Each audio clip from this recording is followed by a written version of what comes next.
வணக்கம் ஃப்ரெண்ட்ஸ். பாக்யலட்சுமி சீரியல்ல இன்னும் எபிசோட்ல என்ன நடக்குதுன்னு பார்க்கலாம் வாங்க. இப்ப கோபிக்கும் உனக்கும் சம்பந்தம் இல்லதான். ஆனா ரொம்ப வருஷம் உன் கூட வாழ்ந்தவன். உன் பசங்களுக்கு அப்பா. இப்ப அவன் உடைஞ்சு போய் நிக்கிறான். அப்படின்னு ஈஸ்வரி சொல்ல, இப்ப என்ன நான் அவரை ஒட்ட வைக்கணும்னு சொல்றீங்களா? ஆ அப்படின்னு பாக்யா கேட்க, ஈஸ்வரி பாத்துக்கிட்டே உட்கார்ந்துருக்காங்க. நான் நல்லவதான். அதுக்காக என்னோட முன்னாள் கணவரோட இன்னாள் மனைவி பிரிஞ்சு போனதுக்கெல்லாம் என் முன்னாள் கணவருக்கு போய் ஆறுதல் சொல்ற அளவுக்கு நான் ஒண்ணும் நல்லவ இல்ல அத்த. அப்படின்னு பாக்யா கொஞ்சம் நக்கலா சொல்ல, செல்வியால சிரிப்பை அடக்க முடியல. ஈஸ்வரி முகத்தை திருப்பிக்கிறாங்க. நீ ஆறுதல்லாம் ஒண்ணும் சொல்ல வேணாம். ஆனா எனக்காக ஒண்ணு பண்ணு. அப்படின்னு ஈஸ்வரி சொல்ல, சொல்லுங்க நான் என்ன பண்ணணும்னு பாக்யா கேக்குறாங்க. இப்போதைக்கு அவனுக்கு போறதுக்கு இடம் இல்ல. அப்படியே இருந்தாலும் அனுப்புற இடத்துல நான் இல்ல. கோபி கொஞ்ச நாள் இங்கேயே இருக்கட்டும். இது ஏன் வீடு, எதுக்கு இங்க இருக்கீங்கலாம் கேட்காத. கட்னவ அவனை விட்டுட்டு போயிட்டா. வீட்ல இருந்து வெளியே போற வேதனையெல்லாம் அவனுக்கு கொடுத்துறாத. அவனுக்காக இல்லைன்னாலும் எனக்காகவாவது இது செய். அப்படிங்கிற ஈஸ்வரி அங்கிருந்து எழுந்து போக, பாக்யா கோவத்துல பெருமூச்சு விட்டுக்கிட்டு இருக்காங்க. ஆமா, நீ என்னக்கா பண்ண போற? பாதி வாடகையை வாங்கிட்டு கோபி சார் இங்கேயே தங்க வைக்க போறியா? அப்படின்னு செல்வி கேட்க, செல்விய முறைக்கிற பாக்யா, அவரு நாளைக்கு கோர்ட்டுக்கு போறாருல, போயிட்டு வரட்டும், என்ன பண்றதுன்னு முடிவு பண்ணலாம் அப்படின்னு பாக்யா சொல்ல, ஆனா இந்த ஆம்பளை பிள்ளைங்களை பெத்து வச்சிருக்க அம்மாக்கள் எல்லாரும் ஒரு விசித்திர பிறவிக்கா. தான் புள்ள வருத்தப்படக்கூடாது, சந்தோஷமா இருக்கணும், மத்தவங்க எக்கேடு கெட்டு போனாலும் கவலைப்பட மாட்டாங்க. அதுலயும் ஓ மாமியார் ரொம்ப வித்தியாசமானவங்க அப்படின்னு செல்வி சொல்ல, அவங்களுக்கு வயசாயிடுச்சு செல்வி, அவங்கள இனிமே எல்லாம் மாத்த முடியாது. என்ன ஒண்ணு, அவங்க நடந்துக்கிற மாதிரி நாம நம்ம பசங்க கிட்ட நடந்துக்க கூடாது. ஆம்பளை பையன் அது இதுன்னு எந்த முன்னுரிமையும் கொடுக்காம ஒழுங்கா வளர்க்கணும், பொறுப்பா வளர்க்கணும் அப்படின்னு பாக்யா சொல்ல, நான்லாம் என் பிள்ளைங்கள அப்படிதாங்க வளர்க்குறேன். என் பிள்ளைங்களும் என்னை புரிஞ்சுக்கிட்டு தங்கமான பிள்ளைங்களா தான் வளர்றாங்க அப்படின்னு செல்வி சொல்ல, பாக்யா கேட்டுக்கிட்டு வேலையை பார்த்துக்கிட்டு இருக்காங்க. மறுநாள் பொழுது விடியுது. ஈஸ்வரியும் செலியனும் சோஃபாவுல எதையோ பறிகொடுத்தா மாதிரி உட்கார்ந்துகிட்டு இருக்காங்க. கிச்சன்ல பாக்யா வழக்கம் போல சமைச்சிட்டு இருக்காங்க. செல்வி கையில கத்திய புடிச்சிட்டு ஏதோ ட்ரீம்ல இருக்காங்க. பாக்யா சமையல பாத்துக்கிட்டே, செல்வி ஃப்ரிட்ஜ்ல இருந்து கருவேப்பிலை எடுத்து கொடுங்கறாங்க. செல்வி கிட்ட இருந்து எந்த ரெஸ்பான்ஸும் இல்லைன்னு திரும்பி பார்த்துட்டு, ஏய் செல்வி அப்படின்னு பாக்யா கூப்பிட, அப்படின்னு சுயநினைவுக்கு வந்தவங்களா கேக்குறாங்க செல்வி. ஃப்ரிட்ஜ்ல இருந்து கருவேப்பிலை எடுத்து கொடுன்னு சொன்னேன் அப்படின்னு பாக்யா கொஞ்சம் அழுத்தி சொல்ல, இதோ போய் எடுத்துட்டு வரேன்க்கா அப்படின்னு செல்வி போக, கொஞ்சம் சீக்கிரமா கொடுங்கறாங்க பாக்யா. இதோ வந்துட்டேன்னு கருவேப்பிலை எடுத்துட்டு வந்து செல்வி கொடுக்க வாங்கிக்கிறாங்க பாக்யா. மறுபடியும் செல்வி கையில கத்திய புடிச்சுக்கிட்டு நோகன்னுட்டு கேரட்டை கட் பண்ற மாதிரி பண்ணிட்டு இருக்க. என்னடி நீ யோசிச்சுக்கிட்டே இருக்க அப்படின்னு பாக்யா கேட்க, இல்லக்கா கோபி சார் இன்னைக்கு கோர்ட்டுக்கு போறாருல்ல, அங்க என்ன நடக்கும் அத பத்தி தான் யோசிச்சிட்டு இருக்கேன் அப்படின்னு செல்வி சொல்ல, ஏண்டி வேலைக்கு புதுசா 4 பேர் எடுக்கணும்னு சொன்னேனே அத பத்தி யோசிச்சியா அப்படின்னு பாக்யா கேட்க, இல்லக்கா அப்படிங்கிறாங்க செல்வி. காய்கறி வாங்கறதுக்கு புதுசா ஒரு ஆளை பார்க்கணும்னு சொன்னேனே அத பத்தி யோசிச்சியான்னு பாக்யா கேட்க, இல்லன்னு உதட்ட பிதுக்கி சொல்றாங்க செல்வி. தேவையானது எதையுமே யோசிக்காத, ஆனா தேவையில்லாததை மட்டும் கரெக்டா யோசி அப்படிங்கிற பாக்யா தலையில அடிச்சுக்கிட்டு திரும்பி வேலையை பாக்குறாங்க. மறுபடியும் செல்வி கத்திய வச்சு கேரட்டுக்கு தடவி கொடுத்துட்டு இருக்க, அம்மா தாயே நகரு, நானே கட் பண்ணிக்கிறேன், விடு, ரொம்ப ஸ்லோவா பண்ணிட்டு இருக்கிற, யோசனையிலேயே இரு அப்படிங்கிற பாக்யா பரபரன்னு கட் பண்ண ஆரம்பிக்கிறாங்க. நம்ம புதுமாப்பிள்ள கோபி கான்ஃபரன்ஸுக்கு போற ரேஞ்சுக்கு ரெடியாகி கீழே வர்றாரு. ஈஸ்வரியும் செலியனும் அவரை பரிதாபமா பாக்குறாங்க. அம்மா பக்கத்துல வந்து, அம்மா நான் கோர்ட்டுக்கு போயிட்டு வரேங்கிறாரு. கோபி நீ கோர்ட்டுக்கெல்லாம் போக வேண்டாம்ப்பான்னு ஈஸ்வரி சொல்ல, என்ன போக வேண்டாமா அப்படின்னு செலியன் கேட்க, ஆமா, உன் அப்பா எதுக்கு போகணும், அவளுக்கு தானே விவாகரத்து வேணும், அவ போகட்டும் அப்படின்னு ஈஸ்வரி சொல்ல, கிச்சன்ல வேலையை விட்டுட்டு பாக்யா காதை தீட்டிட்டு கேக்குறாங்க, பாட்டி அவருக்கு டிவோர்ஸ் வேணானாலும் அதை போய் கோர்ட்ல தானே சொல்ல முடியும்னு செலியன் கேக்குறாரு. இவன் கோர்ட்டுக்கு போகலன்னா என்ன நடக்கும் அப்படின்னு ஈஸ்வரி கேட்க, அது சரியா தெரியல, 2-3 தடவை வர சொல்லுவாங்க, அப்பவும் அப்பா போகலன்னா அவங்களுக்கு சாதகமா தீர்ப்பு வந்துரும்னு நினைக்கிறேன் அப்படின்னு செலியன் சொல்ல, எல்லாம் தெரிஞ்ச மாதிரி, ஆ ஆ, அவளுக்கு சாதகமானா அப்படின்னு ஈஸ்வரி கேட்க, டிவோர்ஸ் கொடுத்துருவாங்க பாட்டிங்கிறாரு செலியன். அதுக்கு தானே அவ ஆசைப்பட்டா, அப்ப அவ கோபி கோர்ட்டுக்கு போகாமலே அதை வாங்கிக்கட்டும் அப்படின்னு ஈஸ்வரி சொல்ல, பாக்யாவும் செல்வியும் அங்கிருந்து பாத்துக்கிட்டு இருக்காங்க. இல்லம்மா, நான் கோர்ட்டுக்கு போய் தான் ஆகணும் அப்படின்னு கோபி சொல்ல, எதுக்குடா, எல்லாமே அவ விருப்பத்துக்கு தானே பண்றா, இதையும் அவ விருப்பத்துக்கே பண்ணட்டும், தனியா போய் விவாகரத்து வாங்கிக்கட்டும் அப்படின்னு கடையில போய் ஏதோ வாங்குற மாதிரி ஈஸ்வரி சொல்லிட்டு இருக்காங்க. டிவோர்ஸ் நோட்டீஸ் வீட்டுக்கு வந்ததுக்கு அப்புறம் நான் ஒரு தடவை கூட ராதிகாவை மீட் பண்ணலமா, அவளை பார்க்கணுமா, அவளை பார்த்து என் மனசுல இருக்கிறதெல்லாம் அவகிட்ட பேசணுமா அப்படின்னு கோபி சொல்ல, இப்ப பேசி என்ன ஆக போகுது, அவ மனச மாத்த போறியா? அதெல்லாம் நடக்காதுடா அப்படின்னு ஈஸ்வரி சொல்ல, எனக்கு அத பத்தி எல்லாம் கவலை இல்லம்மா. அவ மனசு மாறுவாளா? இல்ல நாங்க 2 பேரும் ஒன்னா சேர்ந்து வாழ்வோமா? அத பத்தி எல்லாம் நான் யோசிக்கவே இல்ல. ஆனா இப்படி ஒரு விபரீத முடிவ எதுக்கு எடுத்தான்னு அதுக்கு காரணம் தெரிஞ்சாகணும் இல்லம்மா? அது அவகிட்ட பேசினா தானே தெரியும். இந்த ஒரு சந்தர்ப்பத்த விட்டு நான் மறுபடியும் அவள எங்க சந்திப்பேன்னே தெரியாதும்மா. போய் தான் ஆகணுமாங்கிறாரு கோபி. டேய் அங்க வச்சு அவ ஏதாவது நாடகம் போடுவாடா அப்படின்னு ஈஸ்வரி சொல்ல, அம்மா ஒரு நாடகமும் நடக்க போறதில்ல. நான் பாத்துக்கிறேன் நீங்க கவலைப்படாம இருங்க அப்படின்னு கோபி சொல்ல, கோபி சொன்னா கேளுடா அப்படின்னு ஈஸ்வரி கெஞ்சாத குறையா கேட்க, அம்மா நான் போய் தான் ஆகணும் அப்படின்னு கோபி சொல்ல, பிடிவாதம் பிடிக்காத அப்படின்னு ஈஸ்வரி சொல்ல, பிடிவாதம் இல்லம்மா. ஆனா என் வாழ்க்கை எங்க போகுது? என்ன ஆக போகுதுன்னு நான் தெரிஞ்சுக்க வேண்டாமா? ஒரு முடிவு தெரிய வேண்டாமா? அப்படின்னு கோபி கேட்க, நாங்களும் அதுக்காக தாங்க சார் வெயிட் பண்றோம்னு நம்மளோட குரல் அவங்களுக்கு கேக்குமா கேட்காதான்னு தெரியல. சரி சரி நீ அப்ப தனியாலாம் போக வேண்டாம். செடியனை கூட்டிட்டு போ அப்படின்னு ஈஸ்வரி சொல்ல, அம்மா செடியனுக்கு வேலை இருக்குமா? அவன் வேலைக்கு போகணும்னு கோபி சொல்ல, அப்பா அதெல்லாம் ஒரு பிரச்சனையும் இல்லப்பா. நான் மேனேஜ் பண்ணிக்கிறேன். நீங்க வாங்கங்கிறாரு செழியன். டேய் இல்லடா செழியா, இந்த சிச்சுவேஷன்ல நீ என் கூட வர்றது எனக்கு பிடிக்கல. அன்கம்ஃபர்டபுளா இருக்கும். வேணாம் நீ வராதுங்கிறாரு கோபி. ஈஸ்வரி அப்படியே கொஞ்சமா அதிர்ச்சியா நிக்கிறாங்க. அப்பா புரியுதுப்பா ஆனா அப்படின்னு செழியன் சொல்ல, ஒண்ணும் வேண்டாம். அம்மா நான் போயிட்டு வரேம்மாங்கிறாரு கோபி. சரி சரி அப்ப நான் உன் கூட வரேன் அப்படின்னு ஈஸ்வரி ஆரம்பிக்க, நீங்க எதுக்கு கோர்ட்டுக்கலாம்? வேண்டாம் அதெல்லாம் ஒண்ணும் வேண்டாங்கிறாரு கோபி. நான் அவளை நாக்க புடுங்கிக்கிற மாதிரி 4 கேள்வி கேட்பேன்டா அப்படின்னு ஈஸ்வரி சொல்ல, பாக்யா முறைச்சிட்டு இருக்காங்க. அப்படின்னு நக்கலா பாத்துக்கிட்டு இருக்காங்க செல்வி. அதெல்லாம் ஒண்ணும் வேண்டாமா, நான் பேசிக்கிறேன்னு கோபி சொல்ல, அவ இருக்கிற இடத்துக்கெல்லாம் உன்னை தனியா அனுப்ப முடியாதுடா. இரு, நான் போய் புடவை மாத்திட்டு வந்துடுறேன்னு திரும்புறாங்க ஈஸ்வரி. அம்மா அம்மா அப்படின்னு அம்மாவோட கைய புடிச்சு இழுத்து நிறுத்துற கோபி. இது என் வாழ்க்கை சம்பந்தப்பட்ட விஷயம். இத நான் தான் ஹேண்டில் பண்ணணும். நான் தனியா போய் பார்த்துட்டு வந்துடுறேன். ஓகே நீங்க யாரும் என் கூட வர வேண்டாம் அப்படின்னு கோபி சொல்ல, நீ தனியா சமாளிச்சுக்குவியா அப்படின்னு ஈஸ்வரி கேக்குறாங்க. சமாளிச்சுக்குவேம்மா, நீங்க எதுக்கும் ஒரே பண்ணிக்காதீங்க. போயிட்டு வரேம்மா. செழியா வரேன்டா அப்படின்னு 2 பேரும் ஒரு வழியா நாடகமாடி முடிச்சுட்டு கோபி கிளம்புறாரு.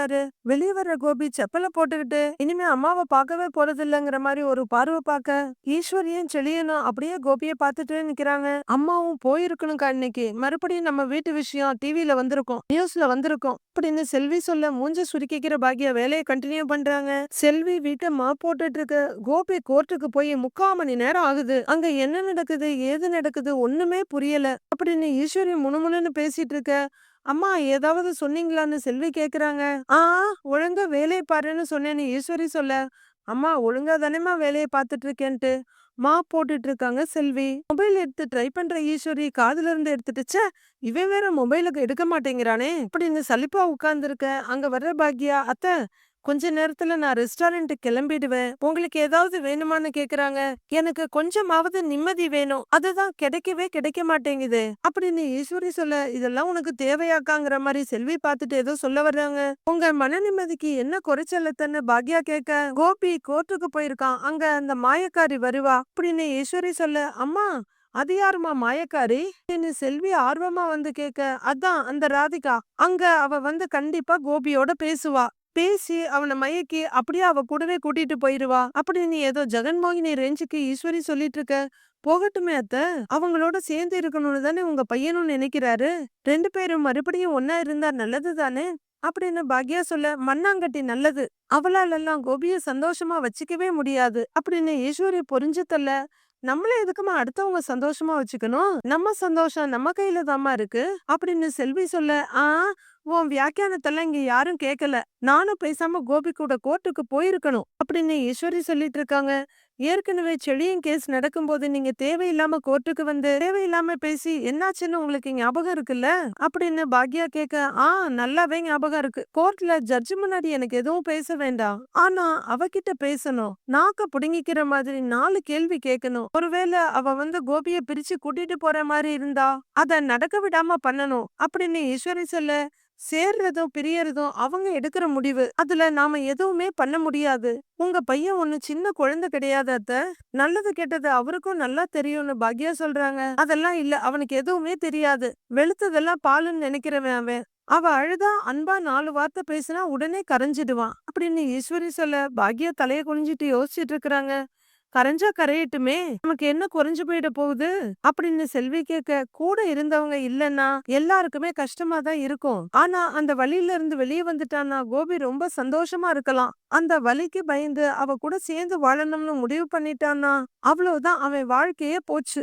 அப்புறம் அவன கடவுளால கூட காப்பாத்த முடியாது அப்படின்னு ஈஸ்வரி புலம்பிக்கிட்டு இருக்க, நான் இப்பவே ரெஸ்டாரண்ட் கிளம்புறேன் அத்தை அப்படின்னு பாக்யா சொல்ல, ஏன் என் புலம்பல காது கொடுத்து கேட்க முடியலையா அப்படின்னு ஈஸ்வரி கேக்குறாங்க.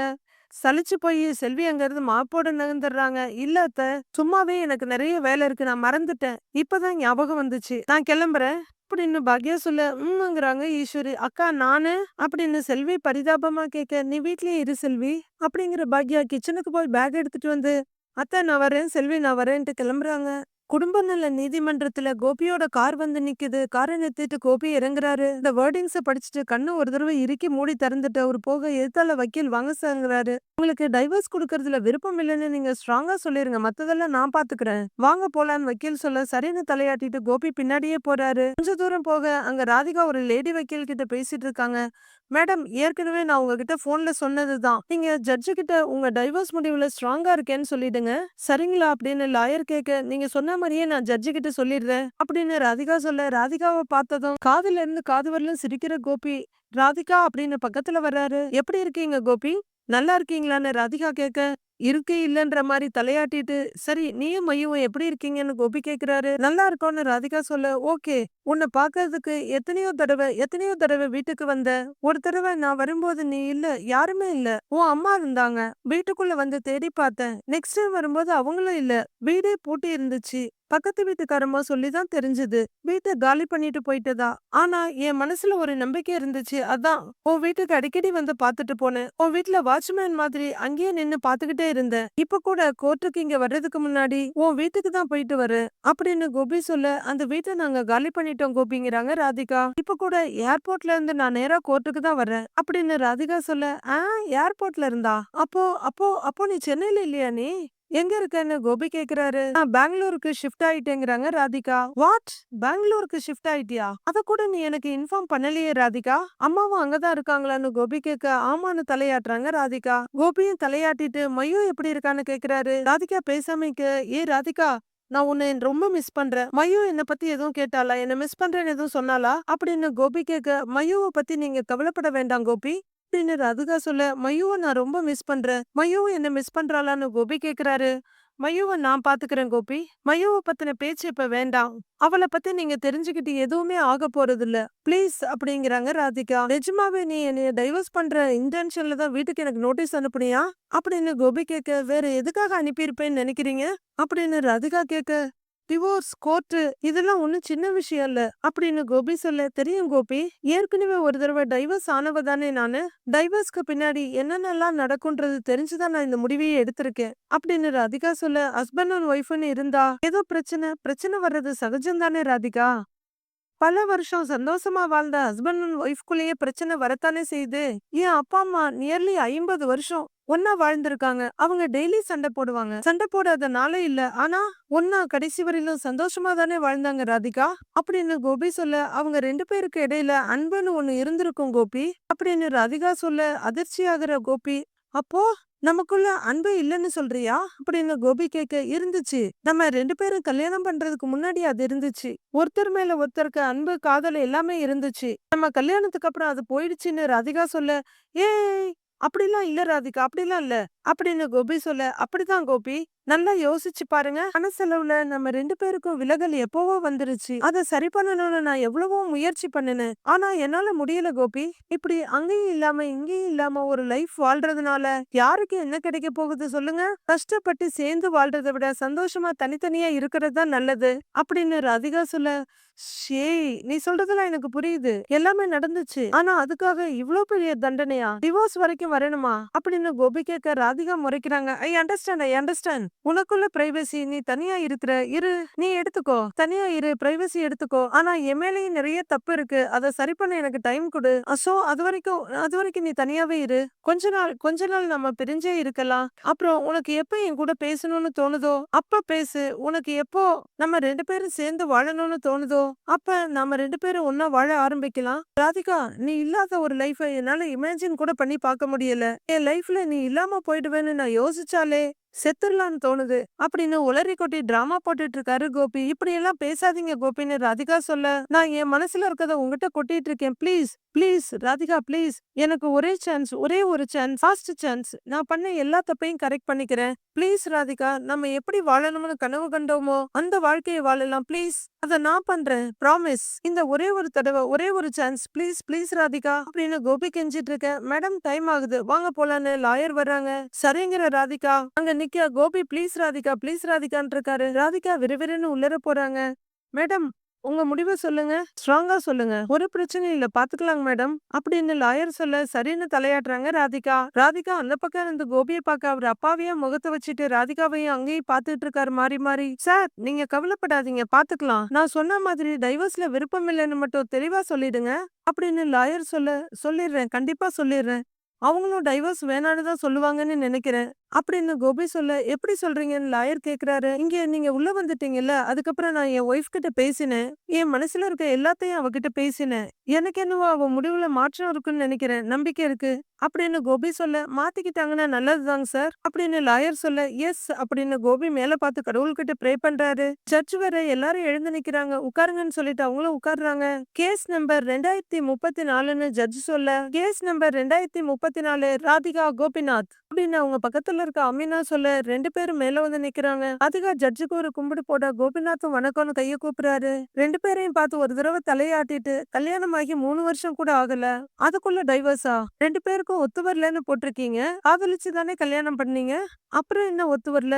பிரச்சனைய உங்களுக்குள்ள பேசி தீர்த்து வச்சுக்க முடியாதா? வீட்டுல பெரியவங்க யாரும் இல்ல, அவங்க பேசி எதையும் சரி பண்ண முடியாதா அப்படின்னு ஜட்ஜ் கேட்க, யாரு என்ன பேசினாலும் எங்களோட இந்த பிரச்சனை சரியாகாதுங்க மேடம் அப்படின்னு ராதிகா சொல்ல, எதிர்பார்த்துட்டு இருந்த கோபியோட முகத்துல மின்னல் வெட்டுது. அவர் எப்பதான் அந்த வேர்ட புதுசா கேக்குற மாதிரி இப்படியும் அப்படியுமா பாக்க.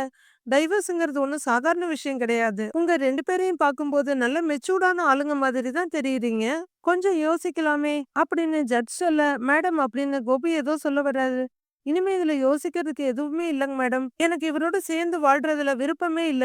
எனக்கு டிவோர்ஸ் வேணும் அப்படின்னு ராதிகா இறுதியா சொல்லிட, உறுதியா நம்பிட்டு இருந்த கோபியோட முகத்துல பயங்கரமான அதிர்ச்சி தெரியுது. அவர் அப்படியே நின்னு ராதிகாவை வெறிச்சு பார்த்துக்கிட்டு நிக்கிறாரு. என்னங்க சார், அவங்க ஓகே சொல்லுவாங்கன்னு சொன்னீங்க, இப்ப என்னாச்சுன்ற மாதிரி அவரோட லாயர் கோபியை பார்த்துட்டு இருக்க. ஜட்ஜ் 2 பேரையும் மாறி மாறி பார்த்துக்கிட்டு இருக்காங்க. மீதி என்ன நடக்குதுங்கிறத மண்டே பார்க்கலாம் friends. Have a happy weekend.